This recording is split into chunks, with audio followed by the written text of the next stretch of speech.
मसीह यीशु के नाम में आप सब बहनों और भाइयों को मेरी तरफ से, मेरी सारी टीम की तरफ से, इन खूबसूरत खादमों की तरफ से जो यहाँ पर मौजूद हैं, देखें कितार अंदर कितार बैठे हैं, खुदावंद इन सबको बरकत दे, आपको बरकत दे और इस घराने को बरकत दे जिसकी तवस्सुत से, जिनकी वजह से हम यहाँ पर जमा हुए। हमने खुदावंद की प्रस्तिश की, खुदावंद की सताइश की, खुदावंद की तमजीद की, साज बजाए, गीत गाए, दुआएं की, नारे मारे, तालियां बजाई।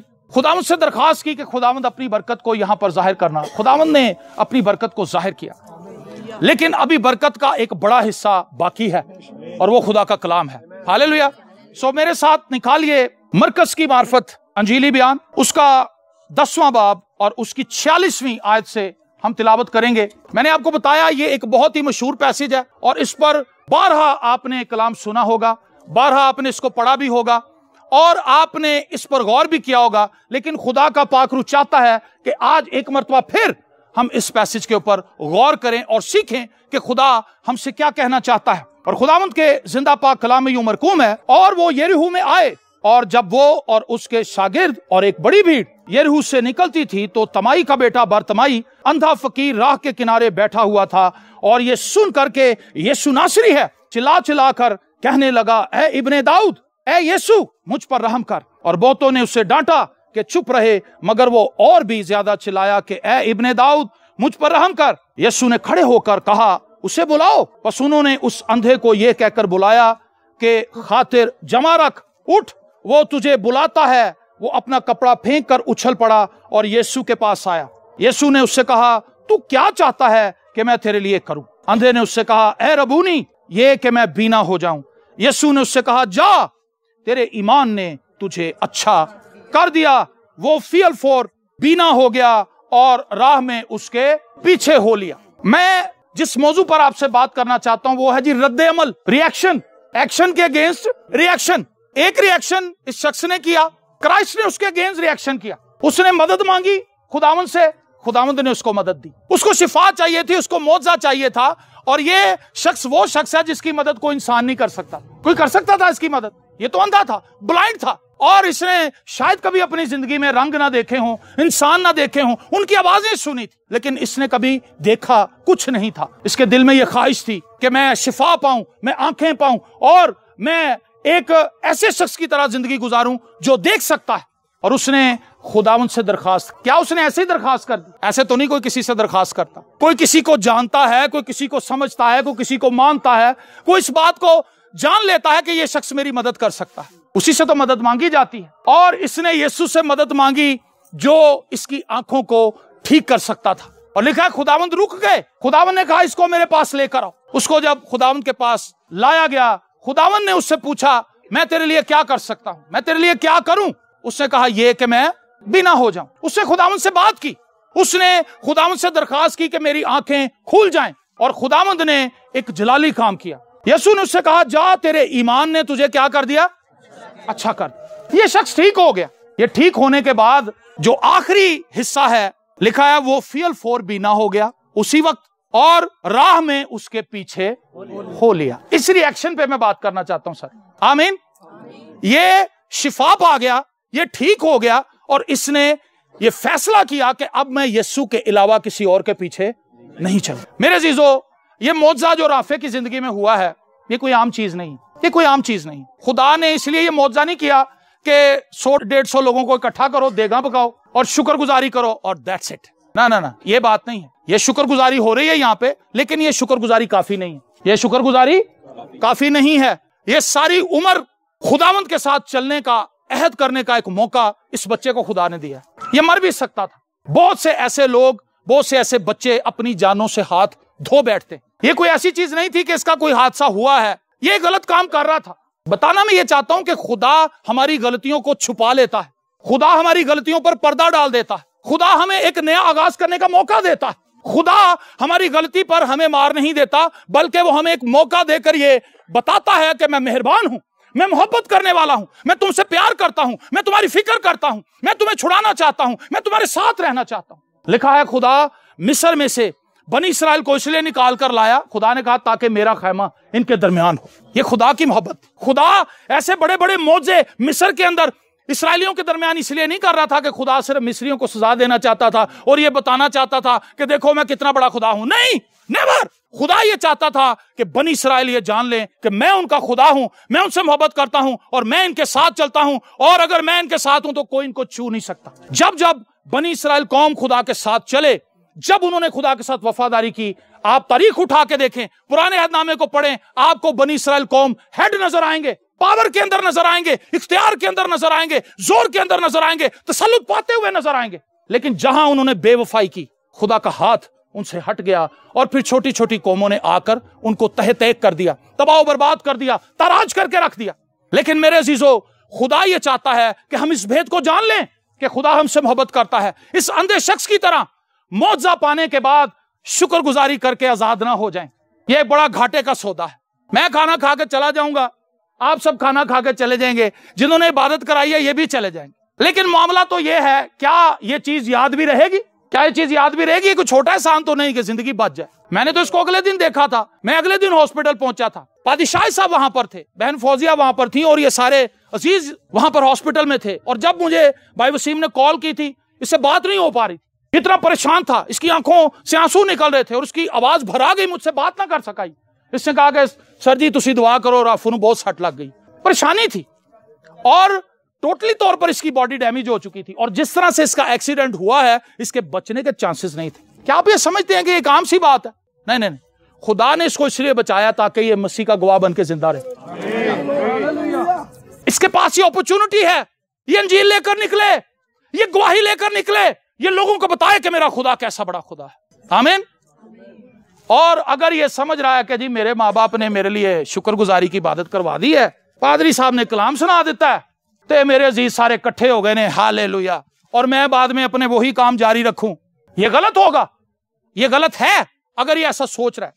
लेकिन अगर ये अपनी लाइफ के अंदर हम्बलनेस लेकर आए, खुदा के जलाल का बर्तन बन जाए, ये गवाही लेकर जाए, लोगों को बताए मेरे साथ ऐसा हुआ था, ये बहुत से नौजवानों को बताए, मैं समझता हूं इसकी गवाही बड़ी बर्निंग गवाही होगी। आमीन। जलती हुई गवाही इसकी। नौजवान जब कलाम सुनाने जाता है, मुझे याद है मैं जब यहां पर गाले मार्केट में फर्स्ट टाइम आया था 22 ईयर्स अगो, 22 साल पहले, तो उस वक्त मेरे बाल सफेद नहीं थे। क्यों जी सोहेल भाई? मेरे बाल सफेद नहीं थे, मैं बिल्कुल एक यंग लड़का था, मेरे पास एक जलती हुई गवाही थी। और जब मैंने यहां पर आकर ऊपर प्रेयर हॉल के अंदर अपनी गवाही सुनाई, हर एक आंख अश्कबार थी। ये नौजवान जो यतीम है, इसके माँ बाप मर चुके हैं, खुदा कैसी कुदरत के साथ इसको इस्तेमाल कर रहा है, खुदा किस तरह इसको बरकत दे रहा है, इसके वसीले से बरकत बह रही है, आब हयात की नदियां इसके अंदर से जारी हैं। और उस गवाही की कुदरत इतनी थी कि बहुत से नौजवान उस गवाही की वजह से, उस कलाम की वजह से जो मेरे मुंह में था, वो जलती हुई ख्वाहिश के मैं मसीह की बाबत बताऊं लोगों को। वॉचमैन नहीं कहता जिस दिन मुझे निजात मिली थी ना, जिस दिन मुझे रिहाई मिली थी, मेरा दिल करता था कि मैं शंघाई की गलियों में, जो कि चाइना का दारुल हुकूमत है, कैपिटल सिटी है, मेरा दिल करता था कि मैं एक एक दरवाजे को नॉक करूं, मैं उन्हें बताऊं कि मेरे यस्सू ने मेरे लिए खून बहाया है, उसने मुझे जिंदगी दी है, उसने मेरे लिए अपनी जान का कफारा दिया है, वो मेरा इफ्जी बना है, उसने मेरे गुनाहों को उठा लिया है। हालेलुया। मेरे अजीजों, खुदा ने हमारे लिए बहुत कुछ किया। सिर्फ राफे की बात नहीं है, आप सब भी जो यहां पर बैठे हैं, आपके लिए कीमत चुकाई गई है। आप आम लोग नहीं हैं। अगर आप अपने आप को आम समझते हैं तो ये आपकी मर्जी है, लेकिन खुदा ने आपको आम नहीं रहने दिया, क्योंकि क्राइस्ट का बेशकीमत खून आपके ऊपर है, यीशु मसीह का खून आप पर है, और जिस पर यीशु का खून है वो दुनिया का कीमती आदमी है, दुनिया की कीमती औरत है, दुनिया की कीमती बहन है, भाई है। आपका रद्द अमल क्या है? मसीह ने आपके लिए जान दी, मसीह ने आपको खानदान बख्शा, मसीह ने आपको नई जिंदगी दी, मसीह ने आपको कारोबार दिया, मसीह ने आपको अच्छी जॉब दी, मसीह ने आपको बच्चे दिए, बेटे दिए, बेटियां दी, और अपने बच्चों की शादियां करने का शर्फ दिया, अपने बच्चों के बच्चे दिखाए। ओ याकूब कहता है, मैंने तो सोचा था कि मैं तुझे कभी देख ना पाऊंगा, लेकिन खुदा कैसा मेहरबान है, उसने तेरी औलाद भी मुझे दिखाई। आमीन। खुदा मेहरबान है और खुदा मौका देता है। मैंने इन लोगों को दांतों की सफाई दी, मैंने एक किता जमीन के ऊपर बारिश बरसाई और एक किता जमीन के ऊपर बारिश को नहीं बरसने दिया, मैंने रोक लिया, कहर डाल दिया, एक जगह खुराक की फरावानी दी, एक जगह पर कहर डाल दिया। अफलास, बीमारी, गुर्बत इनकी लाइफ में आई, लेकिन ये मेरी तरफ ना आए। मेरे अजीजों, शुक्रगुजारी सिर्फ खाने पकाना नहीं, इन्होंने बड़ा अच्छा काम किया कि आप सबको बुलाया, एक बड़ी जबरदस्त एफर्ट है इनकी। मैं खराज तहसीन पेश करता हूं इस बात के लिए। और इन्होंने दिल से आप लोगों को बुलाया है, फोन करके बुलाया कि आप आए, हमने अपने बेटे के लिए शुक्रगुजारी रखी। मां बाप होते हुए ये यही कर सकते थे, लेकिन अगला स्टेप राफे का है, इसका क्या रद्द अमल होगा। ठीक है बेटा, ये तेरा काम है, इस गवाही को मौसर बनाना आपका काम है, वरना चीजें भूल जाती।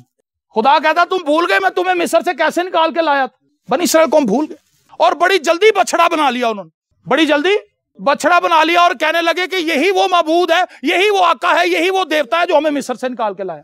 झूठ बोल रहे थे, गुमराह हो चुके थे, बागी हो चुके थे, खुदा के नाफरमान बन चुके थे।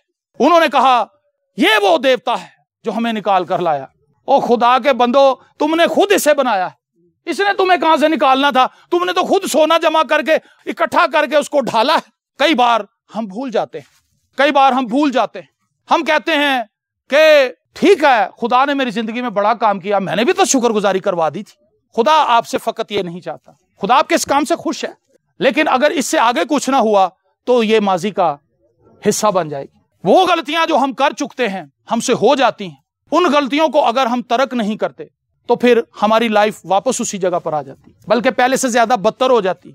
और मैं ये कहता हूं कि मुबारक हैं वो लोग जिनको खुदा तंबीह करता है। किसी राह जाते हुए बच्चे को हम कभी नहीं कहते कि बेटा एंजना कर, हम कहते हैं किसी का बेटा जाओ वो फिक्र करे, मैं क्यों करूं। जिनको खुदा तंबीह करता है, समझ लें खुदा उनको अपने बेटे और बेटियां मानता है। ये इस खानदान के लिए एक बड़ी अपॉर्चुनिटी है जो राफे की वजह से सामने आई। कोई और भी हो सकता था, कोई और भी हो सकता था, लेकिन मैं जब इस सारे वाक़े को देखता हूं तो मैं इसको इस तरह से देखता हूं कि खुदा ने इस घराने को मौका दिया है और खुदा इस घराने से मोहब्बत करता है। वरना मैं आपको बात बताऊं, बहुत से नौजवान अपनी जिंदगियों से हाथ धो बैठे हैं, दूसरा मौका नहीं उन्हें मिलता, और फिर उनके दोस्त उनको देख के तौबा करते हैं, आइंदा के बाद हमने ये हरकत नहीं करनी, क्योंकि ये जवानी का जोश है। नजर आता है कि हम बड़ा कोई कारनामा दिखा रहे हैं, कोई कारनामा नहीं, दुआ करके दिखाओ ना 1 घंटा। क्यों जी? बाइबल मुकद्दस पढ़ के दिखाए ना अगर आप जवान है तो। अगर आपकी जवानी बड़ी जोश मार रही है तो आपकी जवानी दुआ में कहां पर है? कलाम जब पढ़ते हैं तो आंखों में आपके कुकरे क्यों आ जाते हैं, नींद क्यों आ जाती है, पानी क्यों आ जाता है, अंधेरा क्यों आ जाता है? जवान भला किस तरह साफ रखेगा अपना। जब हम खुदा के कलाम पर निगाह लगाते हैं, जवानी एक जोरदार भैंसे की तरह होती है। भैंसे को आपने देखा उसमें कितना जोर होता है, लेकिन अगर उस भैंसे को सुधा लिया जाए तो वो काम करता है। अगर उससे सुधाया ना जाए तो वो जंगलों में टकरे मारता फिरता, दरख्त तोड़ता फिरता।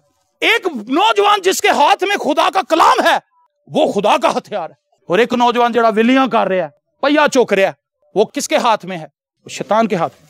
सो ये एक मौका है। यहां पर बहुत से नौजवान हैं, वो मेरी बात सुन रहे हैं, बुजुर्ग भी सुन रहे हैं। आपकी जिंदगी के कितने साल बाकी हैं, आप में से कोई बता सकता है मुझे? मैनू आप नहीं पता जरा ताड़े को पूछ रहे हैं, मुझे खुद नहीं पता कि मेरे कितने साल बाकी हैं। आप में से कोई ये बात नहीं जानता। इससे क्या समझते हैं आप? आपको ये पता नहीं है कि आपका कौन सा लम्हा आखिरी लम्हा। एक्सीडेंट से मरेंगे, हार्ट अटैक से मरेंगे। अभी चंद दिन पहले पादी मुनव्वर फजल साहब, अचानक ही खबर आई कि जी वो उनकी डेथ हो गई। मौत की कोई शक्ल नहीं है, याद रखें, मौत की कोई शक्ल नहीं है। मौत का पता नहीं चलता ये कब आ जाए। ये एक ऐसा मेहमान है जो अचानक आ जाता है, अचानक आपके डोर पे आके बैल देता है और काम खत्म। आपको ये नहीं पता कि आप किस वक्त जमीन से रुखसत हो जाएंगे। उससे पहले आपको क्या करना चाहिए हैं जी? उससे पहले आपको अपनी जिंदगी खुदा को दे देनी चाहिए, आपको तौबा कर लेनी चाहिए, ताकि जब मौत आए, मौत स्नेहा जद ले आवे, छेती छेती होवेगी।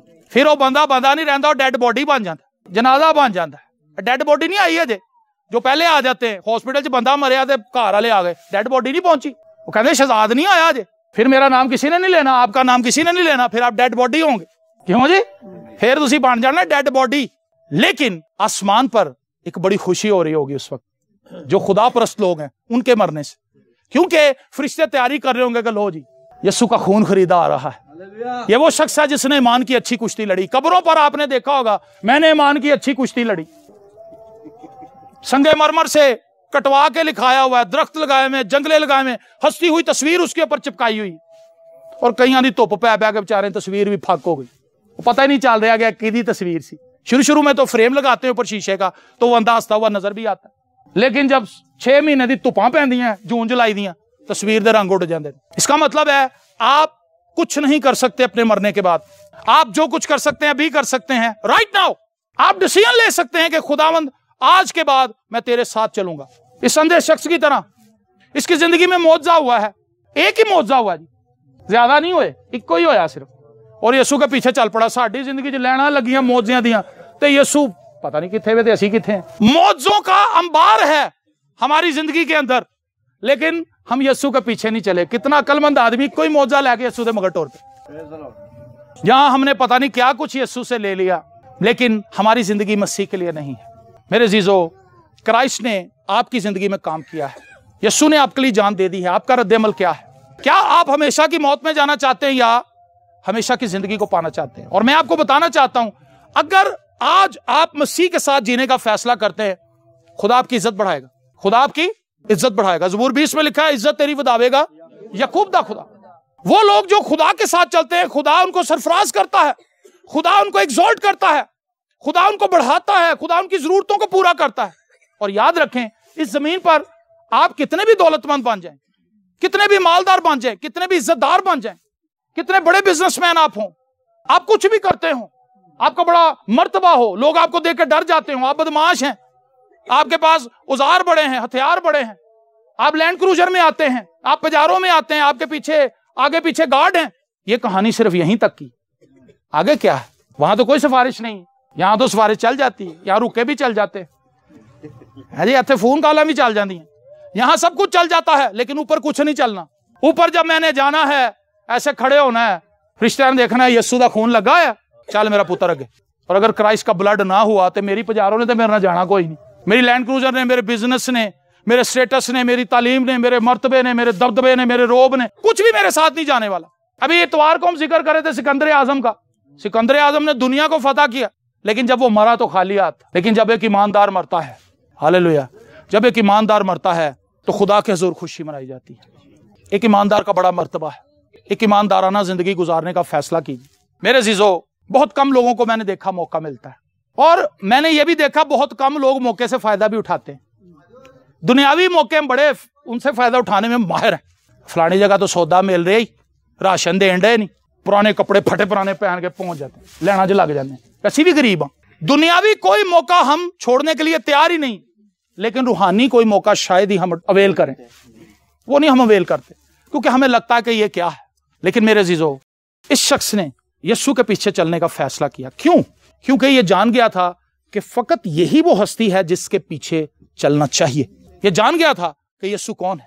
क्या मैं और आप अब तक नहीं जाने? क्या हमें नहीं पता कि खुदावंद कौन है? हमें नहीं पता चला।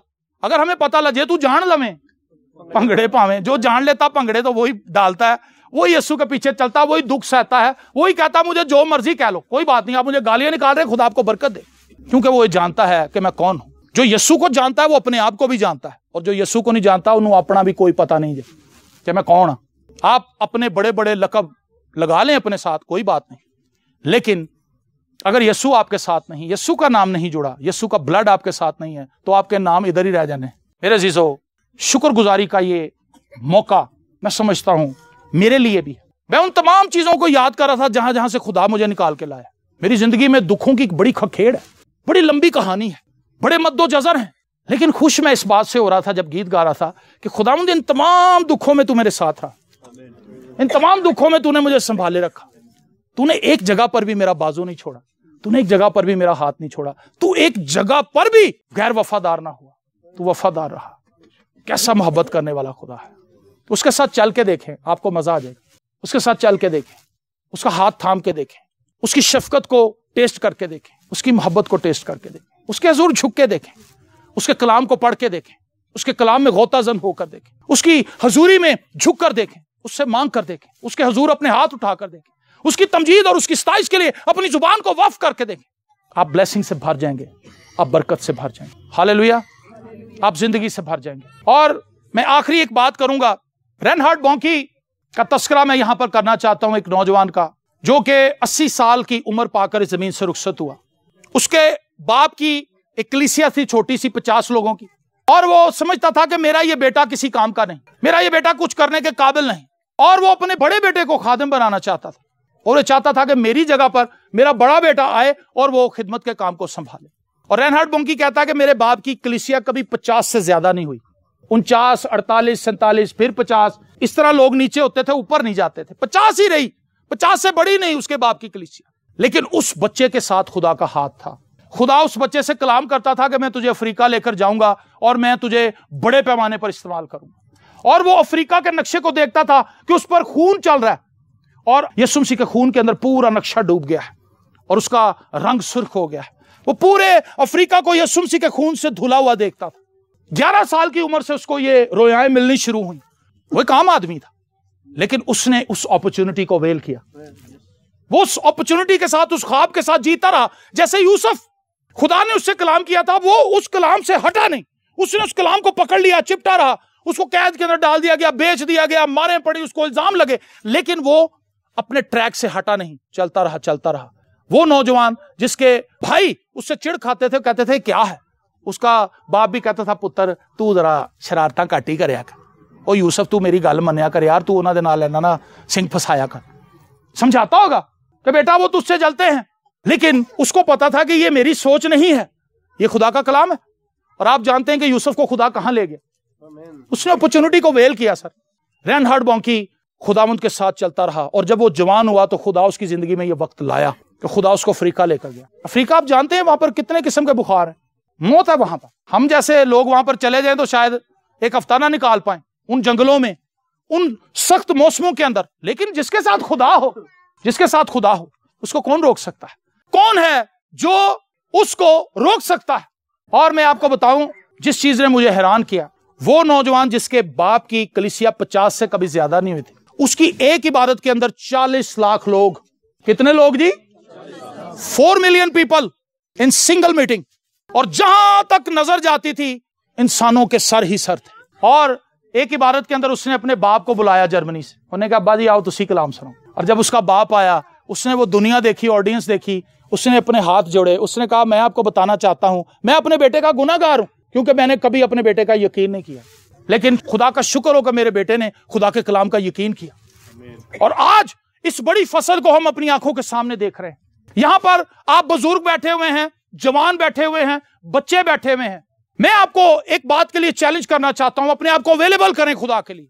आज शाम इस जगह पर खुदा अपनी कुदरत को आपकी जिंदगी के अंदर उंडेलने वाला है। आप ये कहें खुदावंद मैं इस्तेमाल होना चाहता हूं, खुदावंद मुझे इस्तेमाल कर।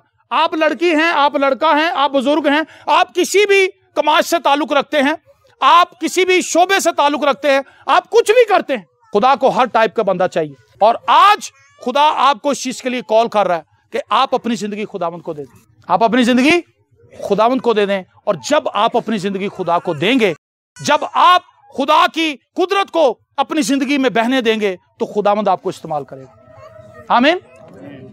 बहुत सी जिंदगी हमने गुजार ली है, कई साल हमने इस तरह से गुजार दिए हैं। मैंने आपको बताया कि आपकी उम्र कितनी है आपको नहीं पता, अगला लम्हा क्या है आप ये नहीं जानते। लेकिन अगर आज आप ये फैसला कर लें कि खुदावंद मैं अपनी जिंदगी तुझे देता हूं, मैंने नशों में अपनी जिंदगी गुजार दी, लड़ाई झगड़े में अपनी जिंदगी गुजार दी, मैंने हर किस्म के बुरे काम कर लिए, मैंने लोगों से नफरत भी कर ली, हसद भी कर लिया, लोगों को अपने से नीचा भी समझ लिया, घटिया दिखा भी दिया अपने आप से, लेकिन आज मुझे मौका दे कि मैं तेरे खून से धुलकर एक नई जिंदगी का आगाज करूं। आमीन।